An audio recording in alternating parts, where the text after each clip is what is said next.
Good evening, folks. We're going to get a start. Um, just a couple of quick things here. Terminology is one of the things I'm going to talk about initially, and that sounds really boring, but it's only one moment worth of. But you have to get used to the whole business of the English language, and how difficult it would be to learn it if you were coming here as a as a new citizen trying to learn English.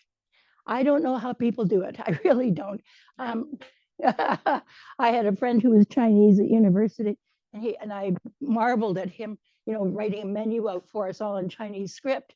And I said, "Oh, how would you ever, learn all of that?" He said, "Oh no, this is a breeze. English, English is awful." And then he went on to give me read, read, all the different versions of the same same spelling and so on. So I am going to just introduce you to a little terminology and say welcome to tuberculosis in Gravenhurst, and the fact that Gravenhurst had very little tuberculosis. As a population, we had a very, very low incidence of tuberculosis when all of this began. So, and continue to have a very low incidence. So if in fact you thought to yourself, oh, there must have been so many tubercular people in Gravenhurst, and that's why, no, no, not at all. We just didn't have it. But you can see what the English language does with things like sanatorium, sanitarium, sanatorium.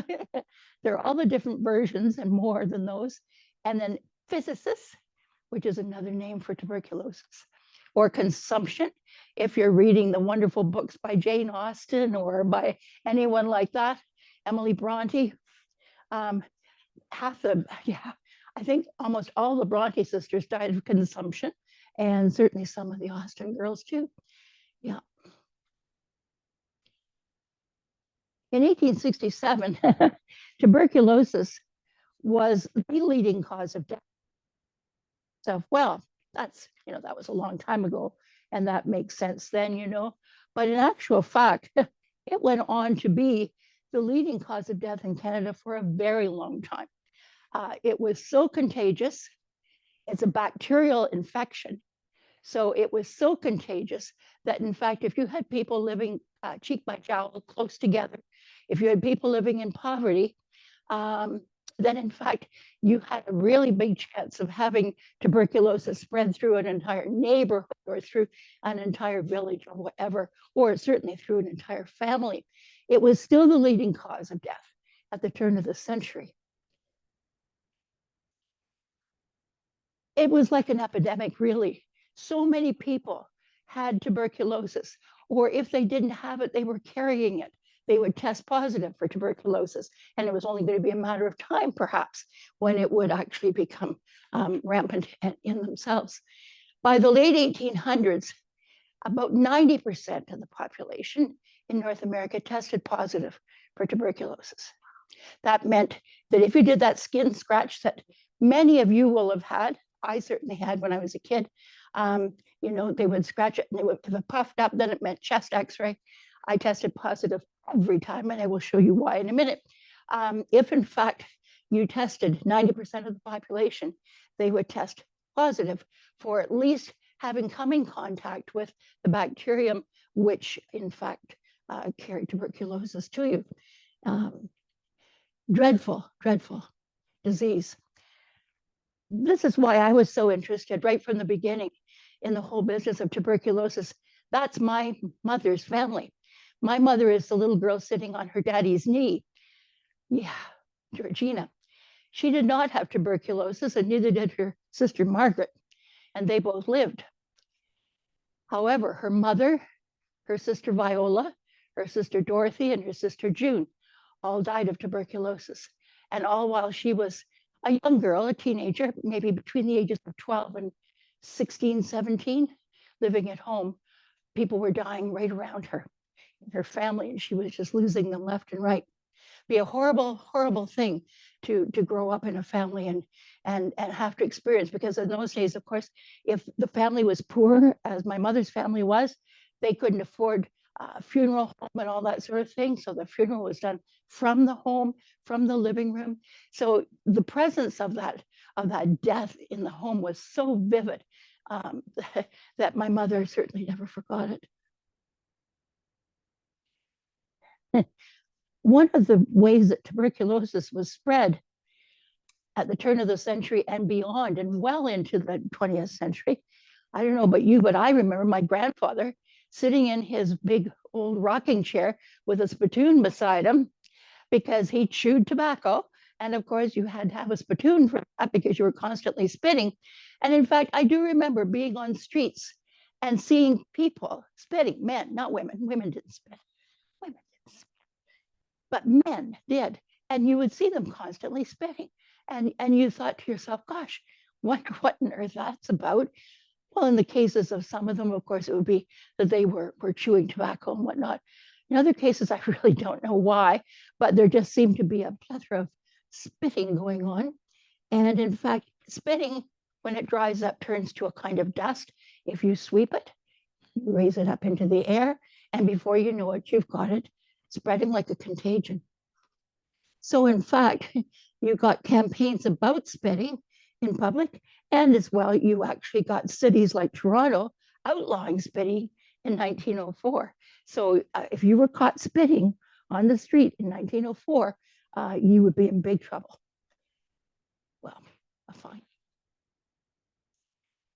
Various kinds of spittoons, they tried to make it look, I guess you could say not exactly attractive, but at least bearable to have in your home. The brass spittoon or the ceramic one over in the corner there, the cuspidor, another name for it, a little nicer name than spittoon, a cuspidor. But men who chewed tobacco certainly kept them right there. The sanatorium movement began really where the research was going on, and that was in Germany. It was in Germany that the cause of tuberculosis was identified. So that's really where then sanatoriums began to spring up, both in Germany and in Italy. And they were the first ones off the mark to have sanatoriums happening in their countries. In 1884, one actually opened in North America, in New York State. It was called the Trudeau Sanatorium, and it was sort of the very first one in North America. No matter what you did about sanatoriums or laws against spitting or 100 other things you might conceivably do, it was almost guaranteed that 50% of the people who actually had TB would die. It was as simple as that. You could not cure it. You could put it into a state of stasis, I guess you could call it, remission, whatever, where the person perhaps was not suffering anymore with it. But in actual fact, you couldn't cure tuberculosis, certainly not at this time that we're talking about here. So it was almost a death sentence if you were diagnosed. Certainly it was going to be a 1 in 2 chance, 50% chance of life. Not a great.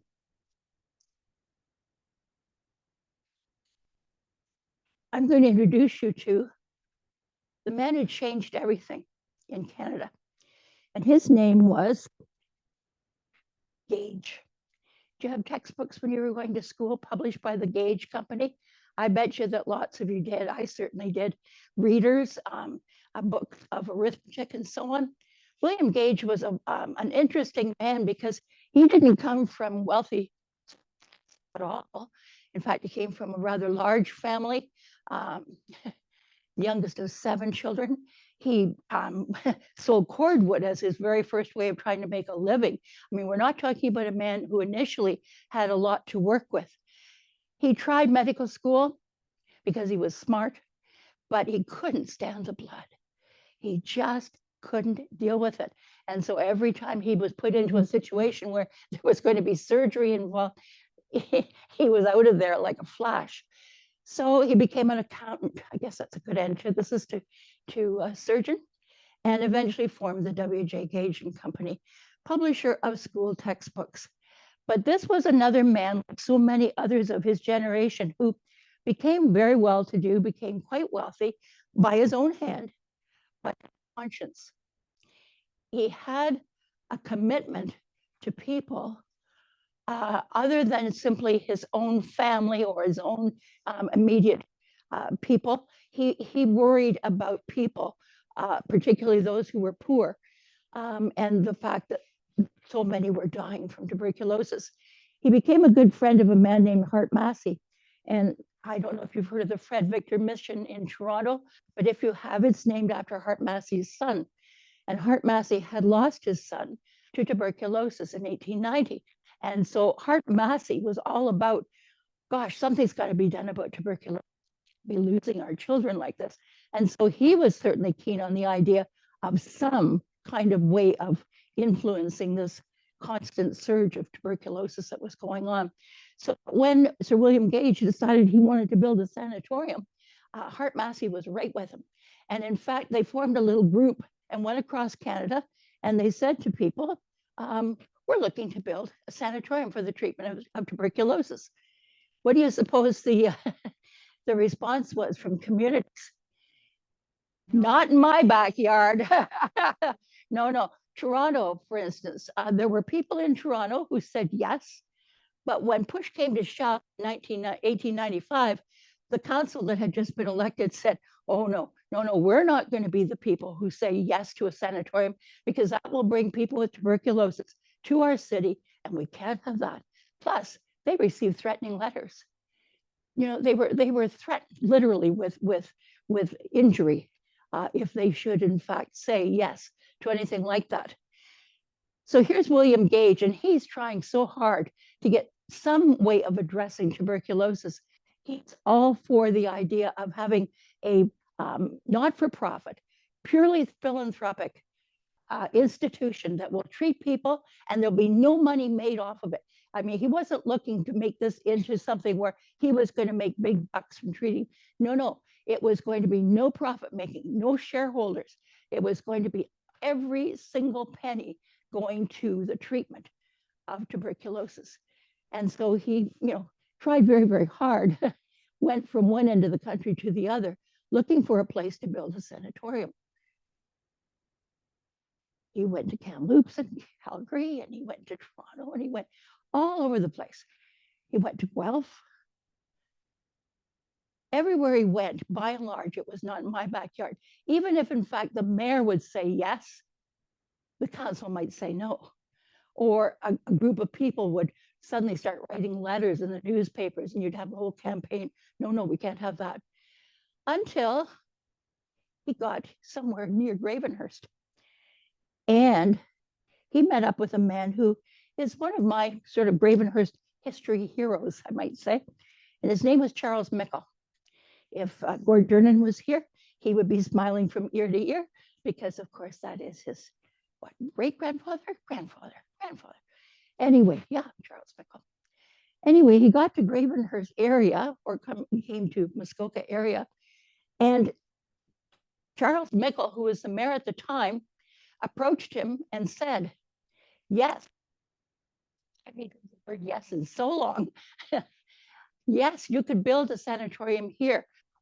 I'll guarantee a smooth road to it from the main part of the town to the piece of land that we want to give you. We're going to give you a piece of land, and we will put $10,000. Now think of what that would be in today's money.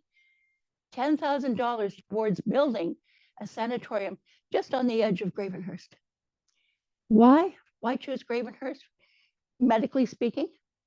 Well, look at that. We had all those pine trees. And pine trees gave people that sort of comfortable satisfaction of, oh, the air smells so wonderful, It must be pure air. It must be invigorating. Well, but the water was pure. You could drink the water right out of the lake. Could, supposedly. And so, in fact, we supposedly had tremendous advantages here that would really make the building of a TB sanatorium here make a lot of sense. Now, in actual fact, we had a very low, as I've mentioned, incidence of TB in Gravenhurst. So, in fact, it did seem to speak to the fact that perhaps this would be a good place to build it. So the Globe and Mail in 1895 reported that a sanitarium, one of the many spellings, for consumptives is going to be built at Gravenhurst. And it's Charles Mickle who is right there. And he's going to give the land, he's going to give them a good road out there. He's going to make them exempt from taxes for a period of time, and $10,000 towards the building of a sanatorium, which would be in the realm of, maybe $300,000, maybe $400,000 in today's money, maybe even more. The offer would require that, in fact, if Gage is going to take this offer up, the citizens are going to have to vote on this because it's going to have to be debentured. And in those days, you couldn't simply make a council decision to do that. You had to actually go to the population. Now, the population and the voting looks very small there, but in actual fact, women couldn't, right? So even though we've got, say, 20, maybe 2,000 people living in Gravenhurst at the time, well, a quarter of those or half of those are women. So right away, now we're down to 1,000. Another half of those are children. So now we're down to 500. And then many are not property owners. You can't vote if you're not a property owner, if you're just renting. So in actual fact, when you get right down to it, we probably only had about 300 people or 400 people eligible to vote.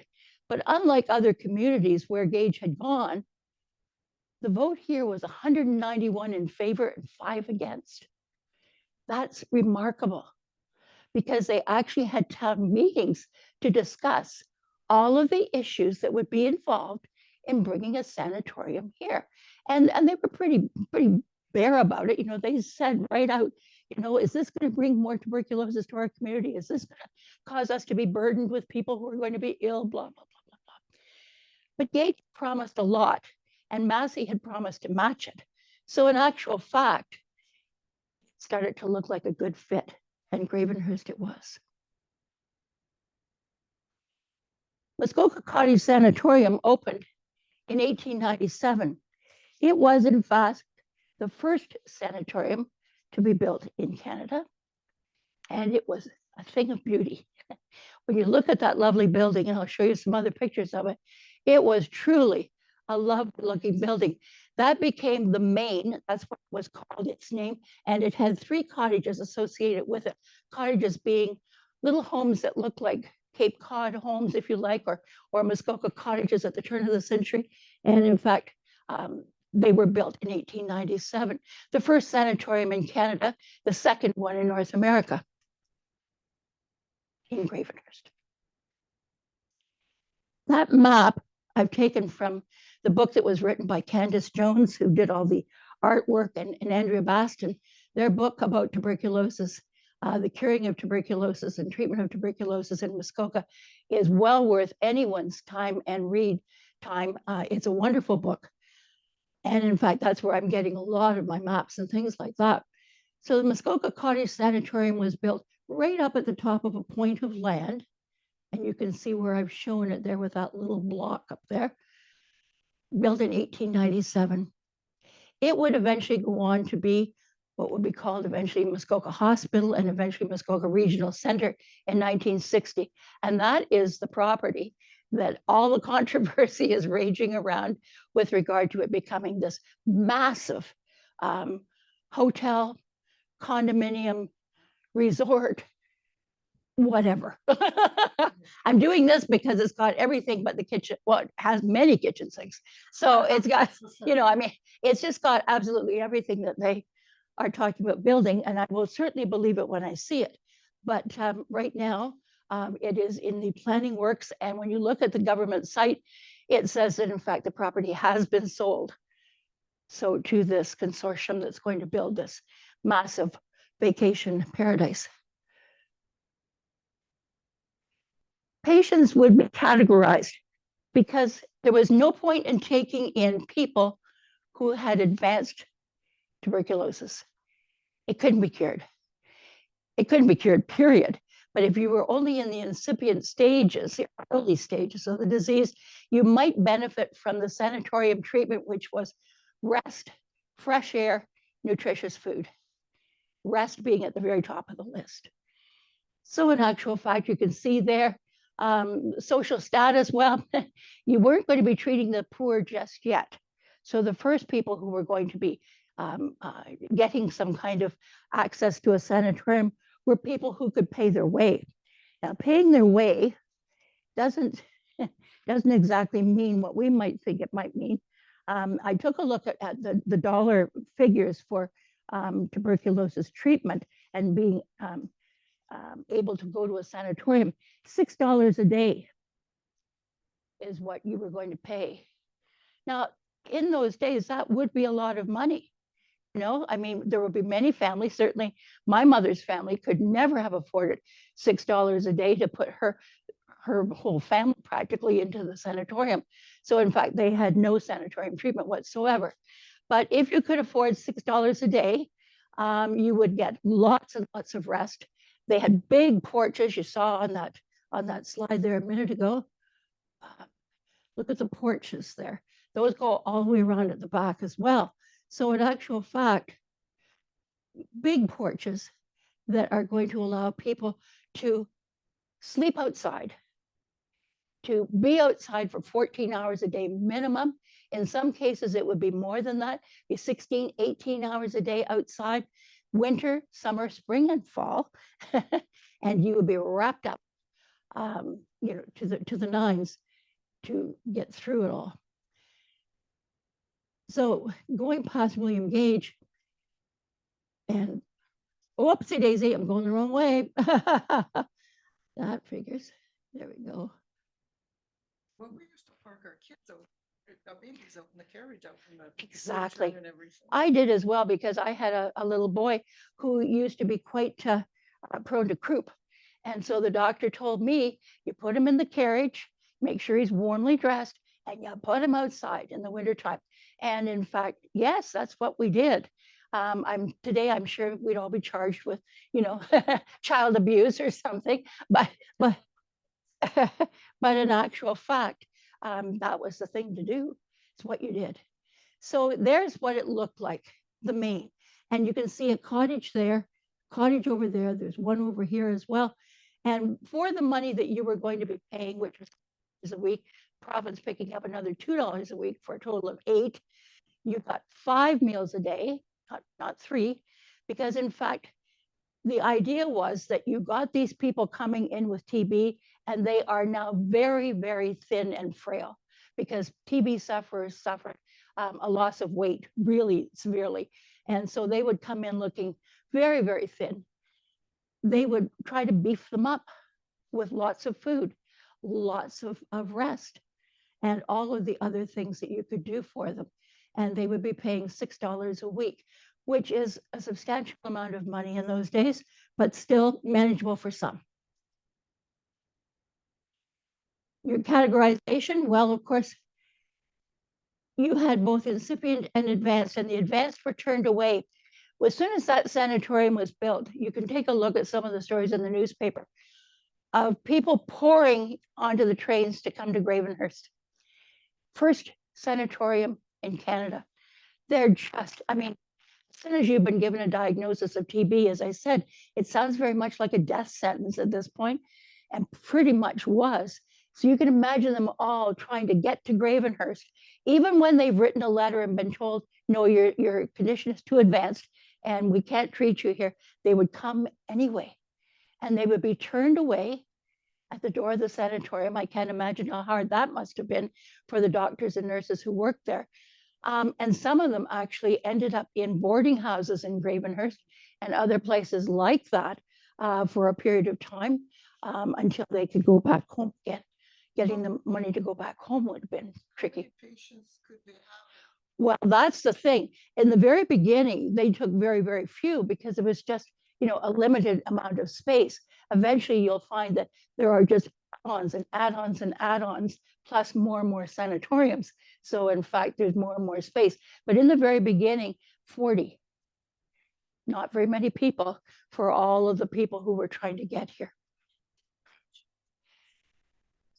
It was mainly adults. Eventually, they did take children, but not too many. They did hire a teacher and so on eventually, and actually hold classes for the children who were there. But in the very beginning, it was adults and in the incipient stage of tuberculosis. Nope, not really. Nope, no, they were just endowed cottages. the idea of endowment was absolutely brilliant, because finding the money to build all of these structures and then put in beds and all of the other things that had to happen, it meant a tremendous amount of money had to be raised. And so they started the idea of, oh, wow, you could endow a cottage, a building, a home. You could endow a bed. So any of those kinds of things would take away some of that cost.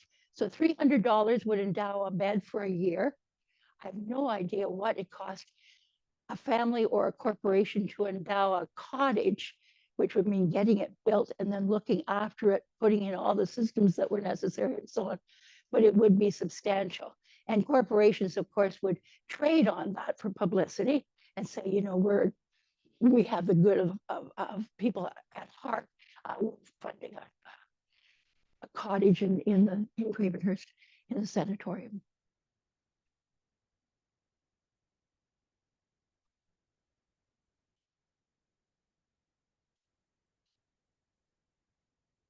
Three cottages, 35 patients, paying $6 a week. It's not a lot. There's the bus arriving at the main with patients coming to be unloaded at the main doors there. And you can see the sort of welcoming committee there who will help them come in and so on.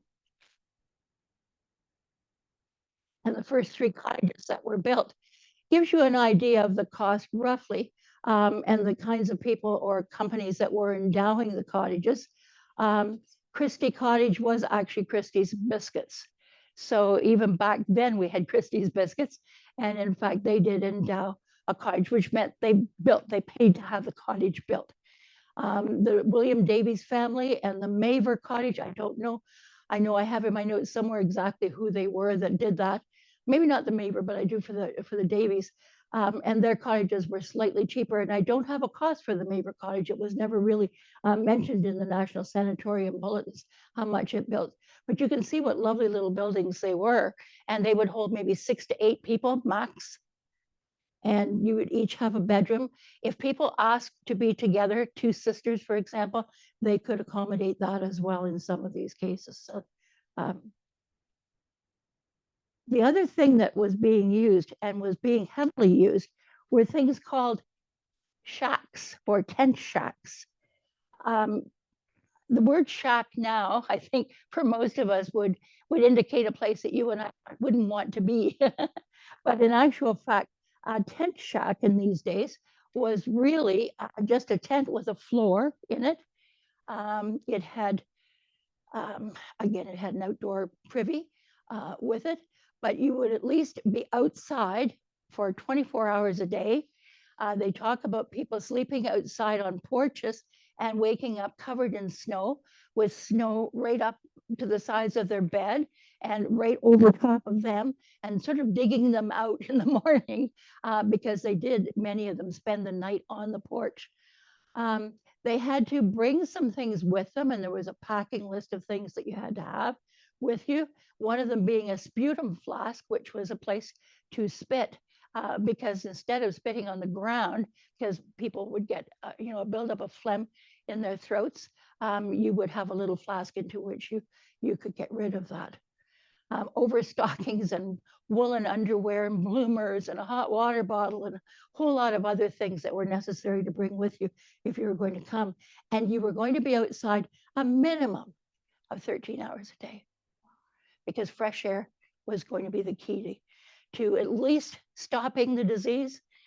I don't think they were silly enough to say curing the disease, because curing it, but they could at least stop it in its tracks to some degree.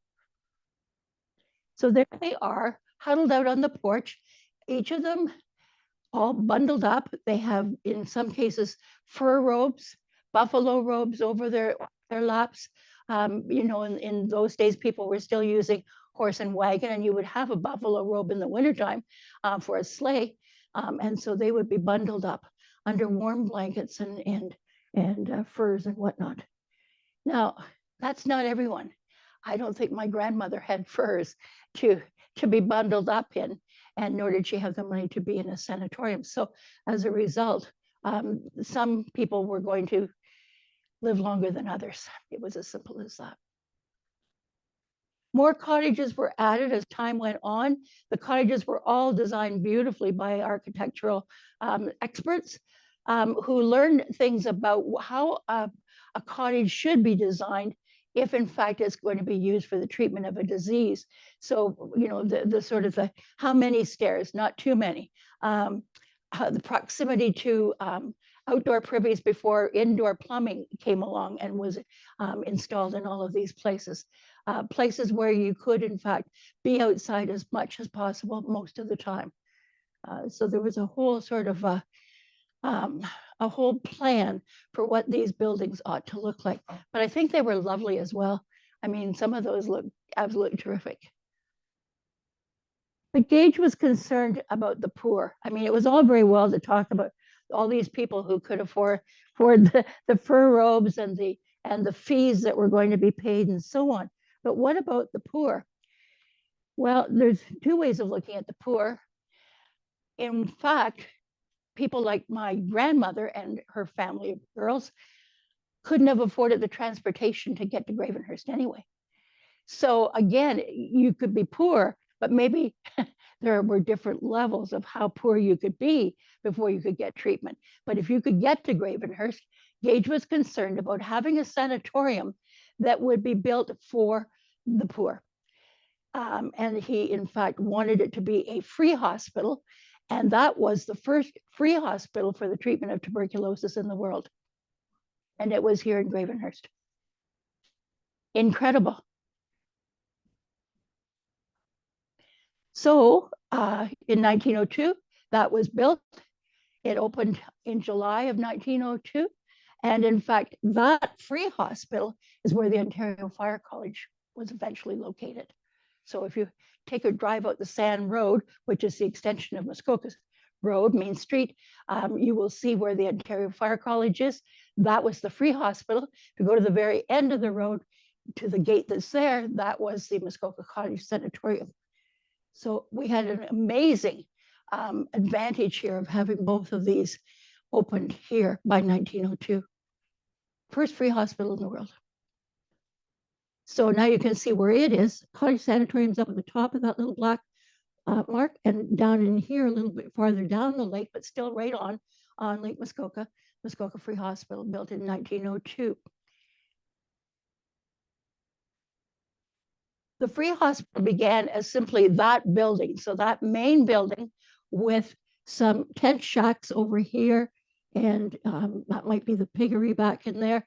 They had a real farm going very shortly on this property, the free hospital property.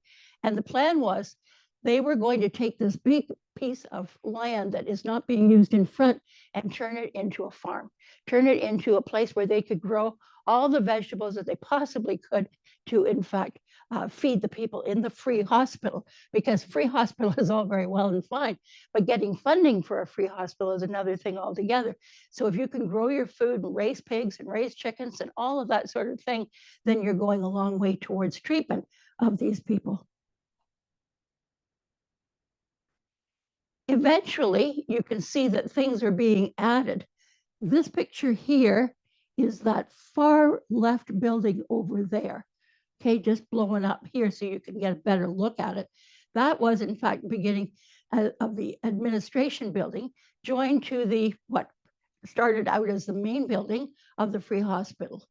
And it was joined by a sort of a glassed-in sort of walkway between the two buildings, so the people didn't have to shovel in the wintertime. Last winter, as everyone will remember vividly, you would have spent most of your time shoveling and not really having time for anything else. So the original building then became that big, beautiful, kind of beautiful looking building. It became the place where all the patients were housed. This became the administration building. They built cottages at the free hospital as well. And municipalities were asked to pay 40 cents a day indigent who were being sent by the municipality to the town of Gravenhurst to the sanatorium, the free hospital. And they asked not very much, 40 cents a day from the municipality. There were, in fact, communities that fought and said, we don't want to pay for some poor person from our town being in your sanatorium. we're not going to do that. You'd be surprised at some of the communities that balked, some of them not too far away from us. And in fact, some of those people had to sort of take part in helping to run the sanatorium in order to make it possible to keep it going. Donation ads were everywhere. Every newspaper carried ads for, donate, donate, donate to the free hospital. Beds could be endowed by a company, they could be endowed by a town. And so there'd be a sign, as you can see there and here, over the top saying who that bed was endowed by. It costs $300 a year to endow a bed. The length of stay in the sanatorium, particularly in the free, started to lengthen because, in fact, people weren't getting better. And so 3 months, which is where they started out in the first place, started to morph into 6 months. Before you knew it, it was morphing into longer than that because, in fact, the people were too sick to be sent home. But there was more than one way to fund a SAN, and people with thinking caps were thinking pretty quickly about how they could make it all work. Classifications according to what they were capable of doing. So if you were class 1, bed rest only, that bed rest didn't necessarily mean being in bed. It meant being perhaps in a chair on the porch, covered in blankets and outside, but you weren't going to be doing any work. And then on for class 2, 1 hour of work per day, or 2 hours or 3 hours, 5 hours. And the work could be a variety of things. It could be whatever the people were capable of or what they were good at. So if they had any experience in an office, be doing office work, sending out letters, sending out advertisements, sending out thank yous, all that had to be done. Some light housekeeping, a little bit of light farming, a little bit of harvesting of vegetables and so on. So depending upon what you were capable of, and I think probably a lot of the patients would feel better about being able to do a little something rather than simply sitting all day long. Probably getting a little bit of exercise might have been a good thing for some of them. It's not a great picture, but it comes from the National Sanatorium Association annual report, which was put out every year or every 2 years. And this one actually captured all the stuff that had gone on at the free hospital. So Fulford Cottage is in the far top left corner over there. And I'm going to draw your attention to what I think is probably one of the most beautiful buildings in Muskoka. Certainly one of the most beautiful heritage buildings, and that's Massey Hall, which we'll look at shortly. It's the one in the center bottom here. But you can see piggeries and henneries and shacks and all kinds of things. There's a boathouse on the lake, and they did have a boat that they could go take people out on in the summer. Pavilions, which I'll show you in a moment as well. That's Massey Hall. That still exists. That's on the Sand Road on the Ontario Fire College property. It is probably one of the most beautiful buildings in Muskoka. It's absolutely lovely, and inside just as lovely as outside.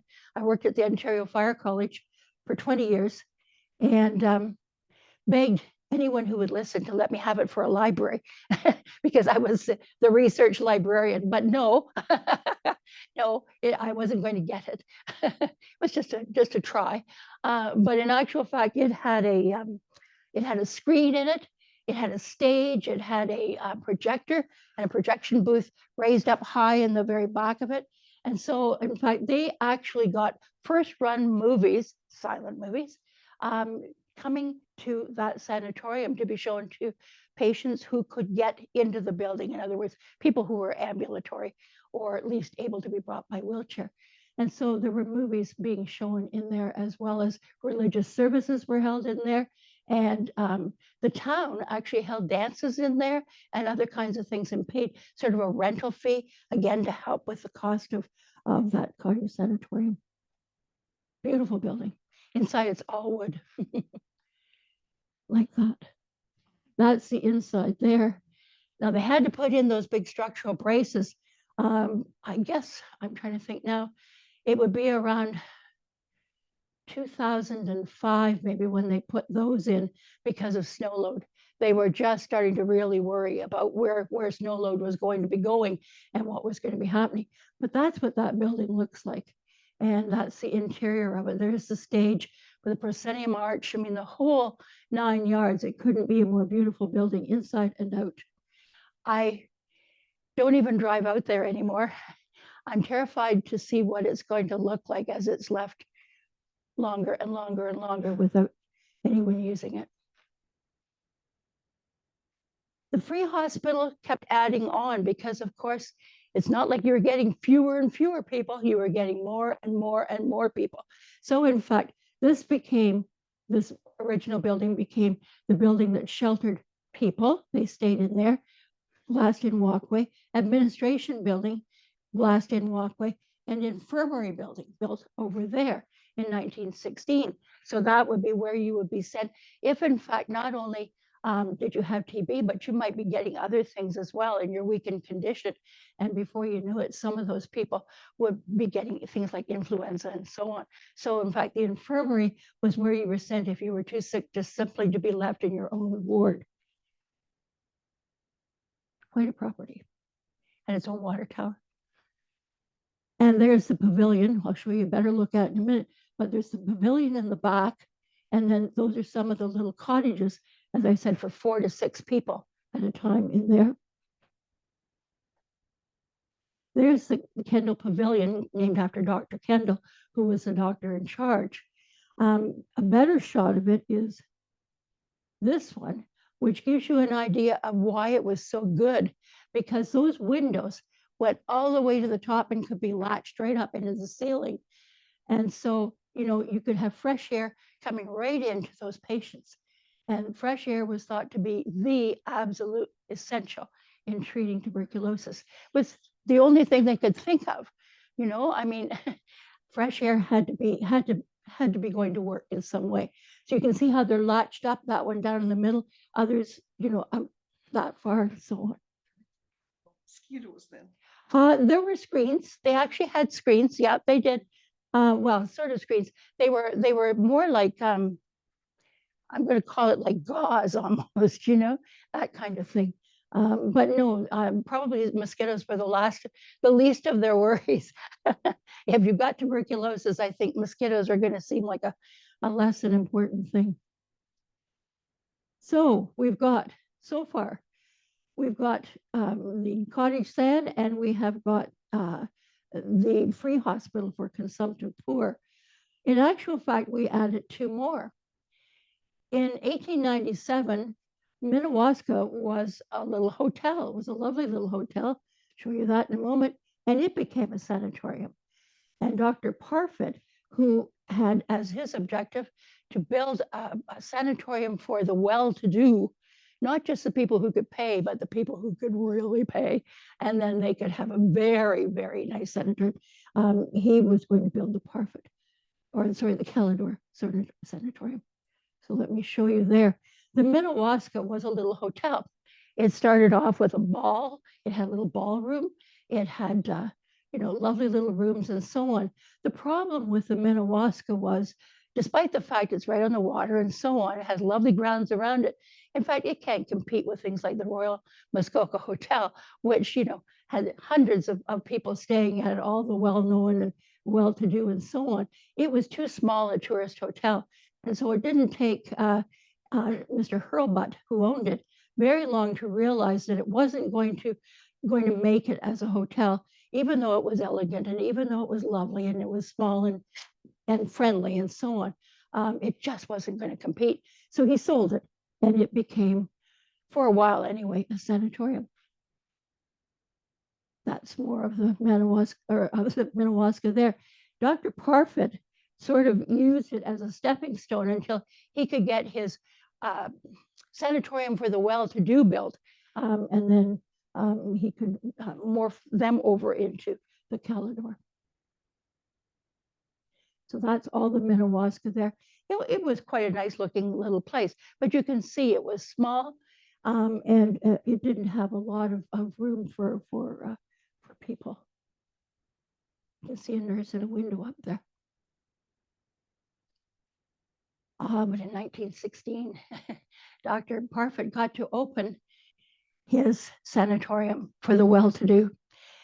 April the 5th, 1916, this lovely building opened. Now, it may not look as lovely as it should here, but if I tell you that it was pale gray with a pink roof, would you kind of get the idea that this is looking pretty nice? It's a very lovely spot for the well-to-do. It's gray stucco, 3 stories, pink shingled roof, ivory cream porch. It's got sleeping porches for every bedroom. So there's a little porch that you could actually sleep on. The beds could be rolled onto the porch and back in, whatever.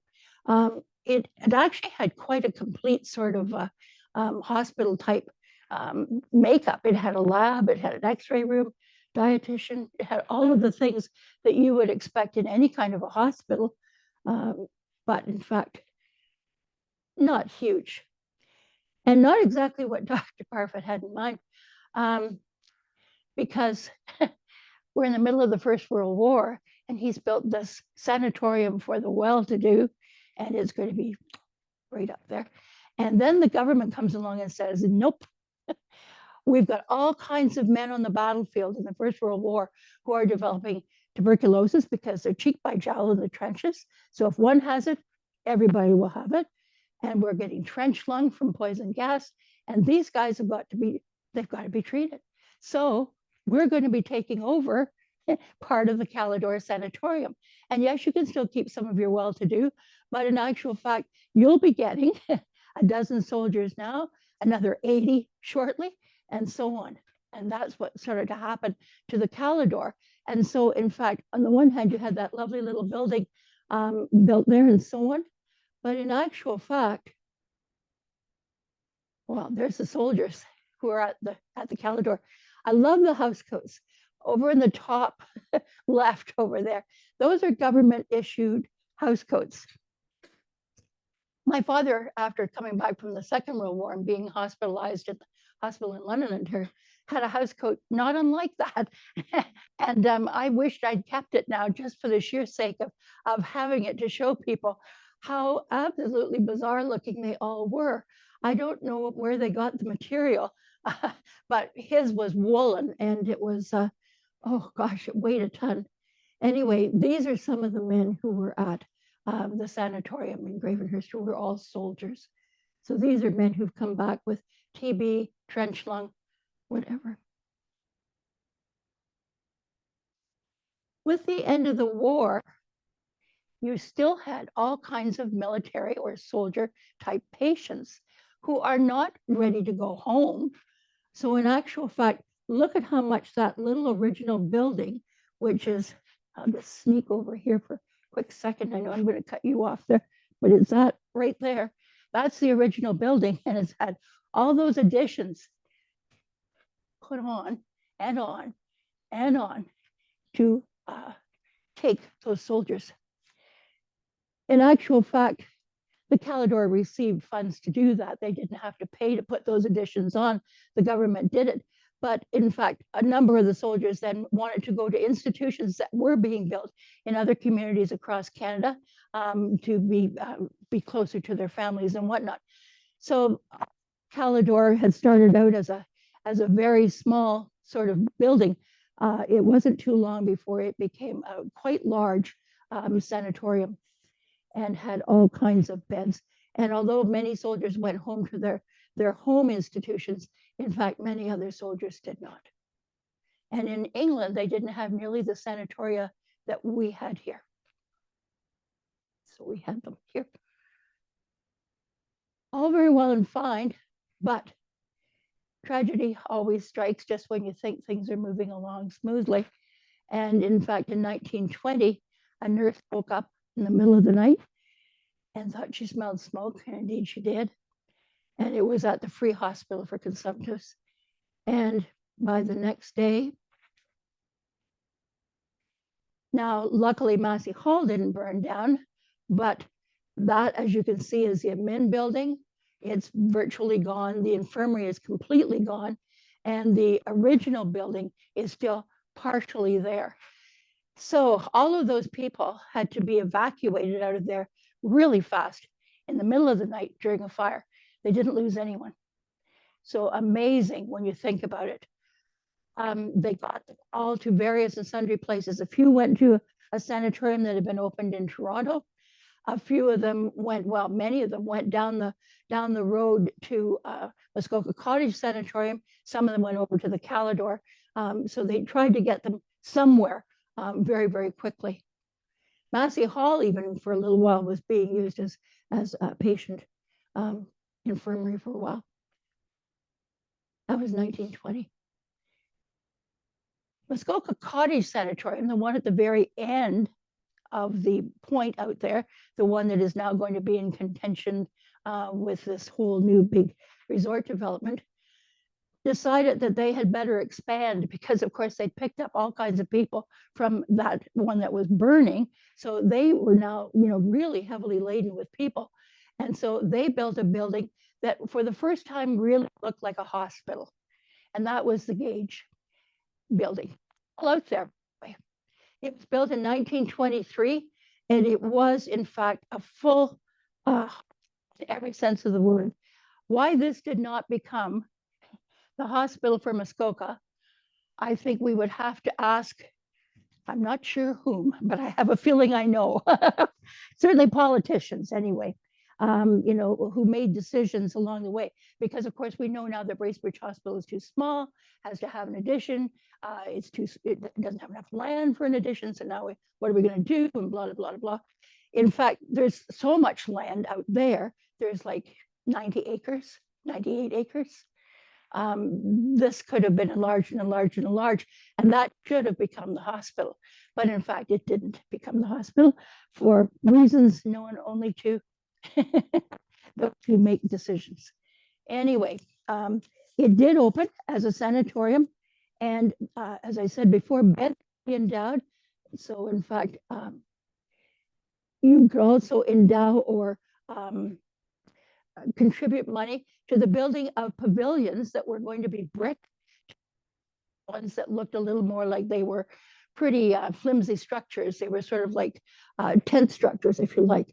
So those were for older type or for new type pavilions that were made of brick to replace the older pavilions that had been in place for about 30 years at this point, 25, 30 years. Meanwhile, back at the Calidor, you can see that it has been growing by leaps and bounds. And in fact, I'll finish off the history of the Calidor just by saying that it remained a TB hospital till 1935. By 1935, we hadn't really found the cure yet for TB, but people couldn't afford the fees that they would have been paying at this hospital for the well-to-do. This was the Depression, right? The 1930s, a time when people didn't have a lot of disposable income. And so, in fact, they couldn't really continue to pay the fees that had been demanded at the Calidor. The Calidor closed in 1935 simply because it just couldn't be funded anymore. And so it sat empty for 5 years until the Canadian government was asked to take prisoners of war, German prisoners of war, during the Second World War. And when they were asked, the Canadian government said yes and started looking for places to put them. And in fact, found 27 places to put them. There were 27 prisoner of war camps in Canada in the Second World War.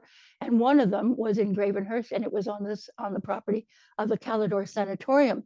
And because it was such a lovely building built for the well-to-do, it became an officers, prisoner of war camp.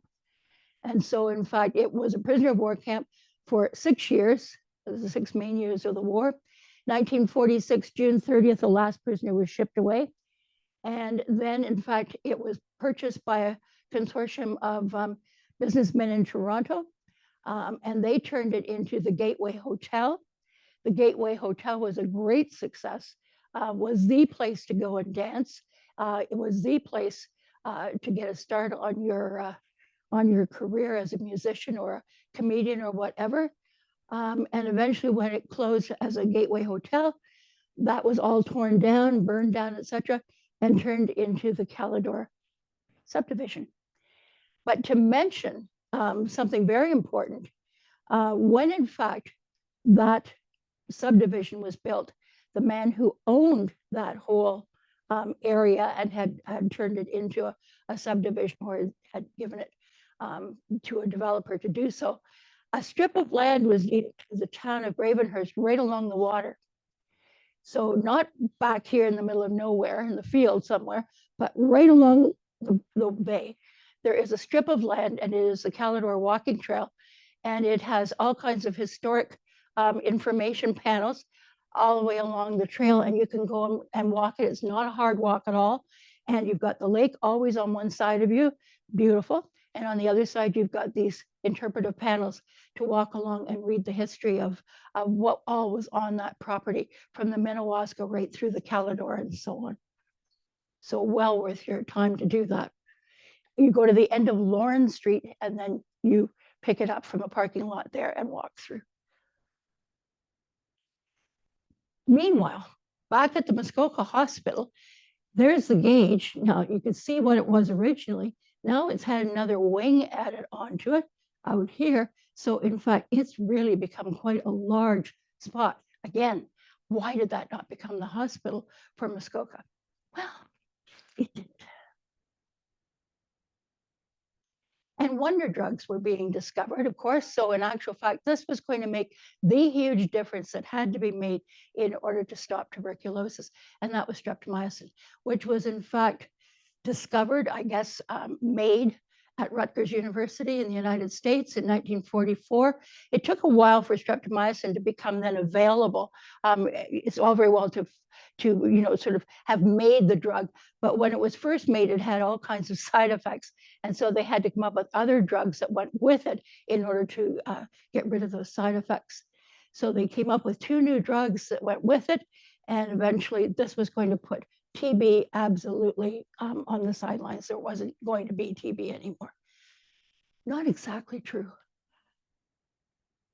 In 1949, those drugs became free, as in Canada. Of course, we're so lucky because we do have our drugs pretty much free for us, and our medical treatment and so on. And by the mid 1950s, people who were being diagnosed with a death sentence were now pretty much could look forward to being cured. Unbelievable change in things. In 1957, the Fire Marshal of Ontario, who was named W.J. Scott, was a man with a vision and was looking for a piece of property where he could set up a training facility for fire officers, not firefighters, fire officers, the people who control and plan and develop how they're going to deal with any kind of fire. And he was looking for a property and said to himself, there's that piece of property that the government's sitting on, and it's sitting kind of vacant, and that might be a place where we could put something. And sure enough, he, with the National Sanatorium Association, in full agreement, they were willing to transfer that property over, and the Ontario Fire College was born in 1957. This was the sort of sign that was at the start of the property. In 57, you can see the names. People will remember Kelso Roberts, I would think, if you're my age as an Attorney General. W.J. Scott was the man in charge, the Fire Marshal of Ontario, and Ernie Barrett would become the director of the Ontario Fire College. Out at the Cottage Sanatorium, the old, beautiful main building was demolished in 1958, and the original 3 cottages were demolished as well. So what was left out there would be that big gauge building. And by 1960, because streptomycin had pretty well taken care of TB, they decided to turn that into Muskoka Regional Center for people who were intellectually challenged. And so, in fact, that's what it became, was Muskoka Regional Center. And it was Muskoka Regional Center until 1993 for people, as I say, with intellectual disabilities. Muskoka Cottage Sanatorium, that's that one I'm just talking about, is on a point of land with Lake Muskoka all around it. You can see the kind of size of the property, 71 acres. It no longer is listed in the Ontario government's property listings. It has been sold to a consortium who are going to put in a gigantic development of condominiums, hotels, restaurants, boutique style stores, and whatnot. So it'll be interesting to see that all emerge. There are 15 buildings presently on the site. They're not only uninhabitable, but they're filled with hazardous materials. So in fact, whoever the consortium is that has bought that is going to have as their first piece of business to get rid of 15 buildings, and I don't know how many square feet. It doesn't say there, does it? No, square footage of buildings filled with hazardous materials. That's all got to go somewhere. Who is going to take that? Where is it going to go? Because it's all kinds of hazardous materials. And if you go to some of the sites that are on the internet, you can actually look at the Muskoka Regional Center as it has been photographed by people who break into properties and sort of go in and take a look at things and whatnot. And the pictures are absolutely horrifying because there are plants growing out of the walls, plants growing out of the ceilings, out of the floor. I mean, it looks for all in purpose like a, I don't know, it's not like a garden. Yeah, I'm not sure what that is. That's what the government gives you as a picture of that property. It looks as though they might have rights that belong to that property.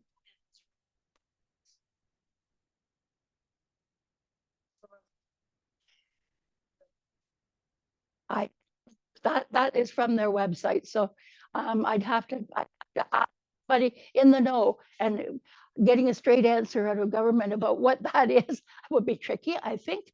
But anyway, think of the square footage alone of that property, 6,570 square feet, sorry, of feet frontage on Lake Muskoka. Amazing.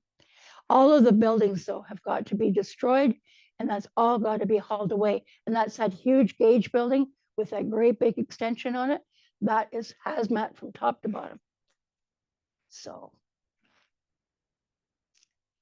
one thing that isn't hazmat is the gazebo, or another name for it is the Joss House, which if you have boats on Lake Muskoka, you can certainly go by.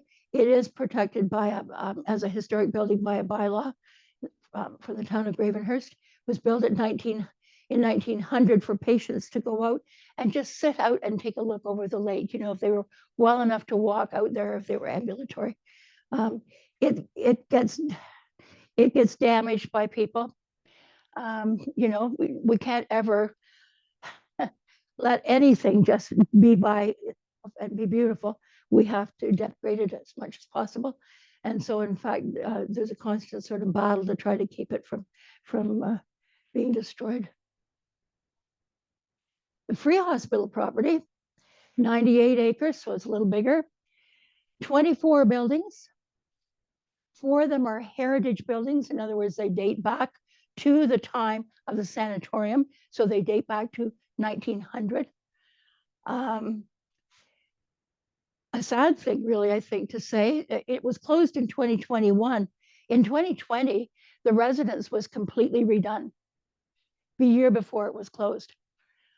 It's a 100-room, 100-bedroom residence, and every room was completely refurnished and refurbished as well. So new rugs, new air conditioning systems, painted, new desks, new beds, new mattresses, you name it, every bedroom was completely redone. Most of those beds have only been slept in by police now, who use that property for training purposes with their doggies and their boats. But in actual fact, it's a closed property for all intents and purposes, and was closed immediately after it had been redone. There's what it looks like at the fire college. If you come up to that red sign, you get told you can't go in there. People do, but they are in fact supposed to be ordered off the property and so on. police can be called. The green sign is the one that you meet up with if you go to the just down the road to the Muskoka Regional Center property. Tuberculosis has again begun to rear its head.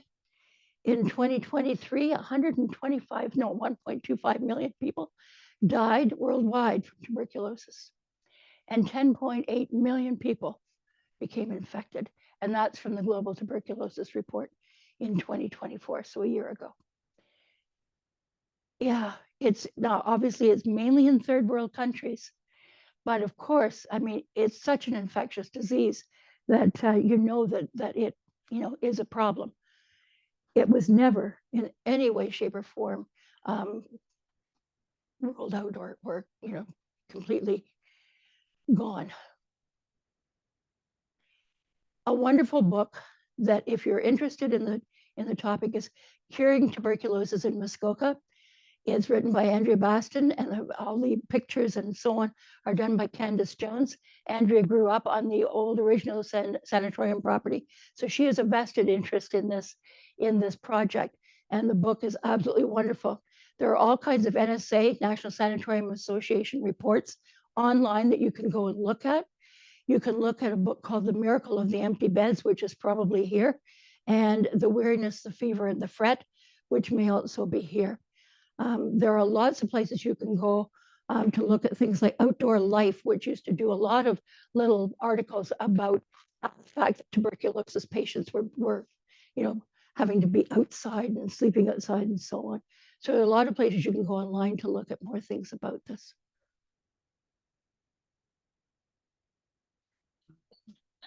They have trouble staffing these places? No, they didn't. You might think, that who'd want to work there. No, doctors came from all over to come and learn about tuberculosis, because in actual fact, there was only one other place in North America they could go, and that was Saranac in New York State. So in fact, we had a situation where we had 4 sanatoriums right here in Gravenhurst, and so they could actually come here and benefit from having consultations, doing work experience, come and work for 6 months, come and work for a year, whatever, and they did. And we got a lot of really top-notch doctors coming here to learn about TB, to learn about what to do with any kind of a disease that requires isolation, that requires, special treatment of some kind.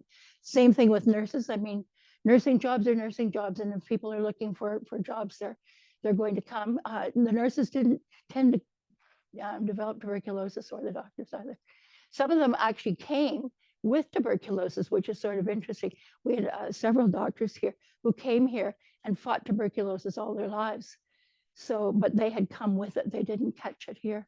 Yeah. Who paid them? Who paid the doctors? The National Sanatorium Association. Yeah, yeah. So what was so by the end, 90% are curable. When it started, what was the cure rate? There was no cure rate. The mortality rate, it said 50%, and that's what I showed there. It was probably much higher than that.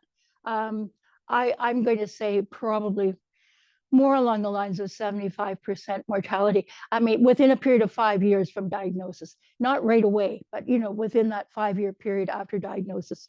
So is there a graveyard with all these? No. Most of the people went back home to be buried. I mean, their loved ones had their bodies shipped home. There are people certainly buried in Lakeview Cemetery here who would have been in the sanatorium, and who in fact didn't have families that could afford to bring them home, or they couldn't find the families. In many cases, it was very difficult. People moved a lot in those days, more than they seem to even now. And it was amazing how difficult it was to find the families of some of these people so that they could repatriate people. The towns, so they were trying to get municipalities where they'd come from to pay. Mm-hmm. You also request they pay for their burial? No, they would probably have left that up to the town or to the family to do that.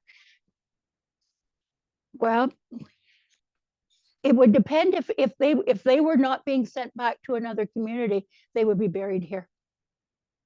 But remember that in a cemetery, you don't have notations on people's burial records that say indigent, had no money, therefore had to be buried at the cost of the town.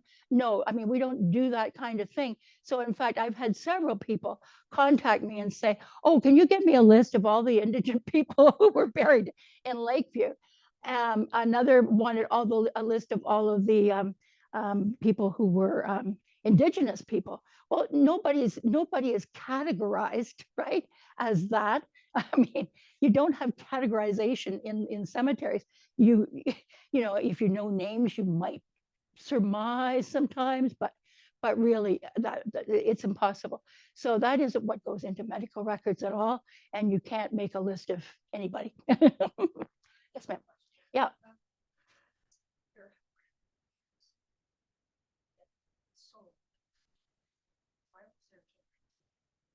Mhm. Should be never mentioned. But may headway going in. What's not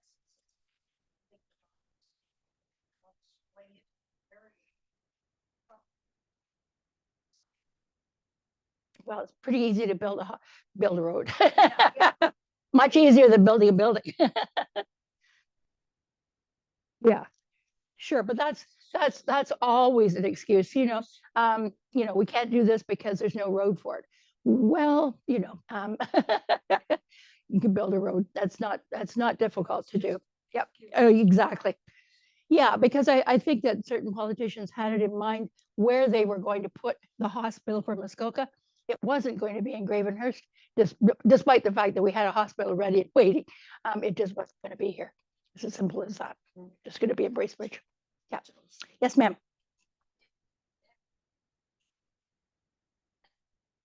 Yes. My car is my grandpa's sanitarium in the 1920s. Mhm. My dad was born August 15th, 1920, sanitarium. Mhm. And then he shipped back Your family. Yep. to be raised by his grandparents. Yeah. Yep. So, There's records of her. Yeah. There. okay. Yeah. Because I've never been able to find, so it was always just oral. Mhm. But that happened. Yeah, yeah, and because his mother would have been so frail, carrying him for 9 months when she's got tuberculosis. I mean, it's hard enough carrying a baby for 9 months when you have nothing wrong with you. I'm asthmatic, so carrying my two was really hard on me, and the second one even harder than the first. But to have tuberculosis and be carrying a baby, I cannot even imagine how somebody struggled to do that. But wow, brave person who did that. Yeah. Yeah. Well, there you go. 1 month away from her. Oh my goodness. Oh, there's a good news story. Mhm.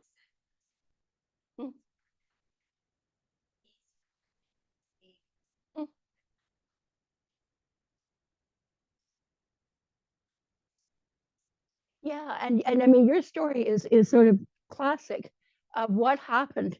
Well, maybe not the survival rate is pretty good. Yeah, you've got good genes probably. But I mean, when you think about TB and going through a family, I mean, it would just go through a family is what happened. And anybody who was living anywhere near the people who had TB would certainly test positive for the rest of their lives. I don't think I test positive anymore, but I used to because of my mother, who had been in a family full of tuberculosis. So she tested positive. I get to elementary school. I know nothing about this. I go scratch. It goes, poof, and I go, and they say, "Oh, you'll have to have a chest X-ray." I'm 6. I have no idea what's happening, And I'm like, ay, ay, ay. Anyway, that's it's just what happened to people. So you were lucky. Very frequently. Mm-hmm.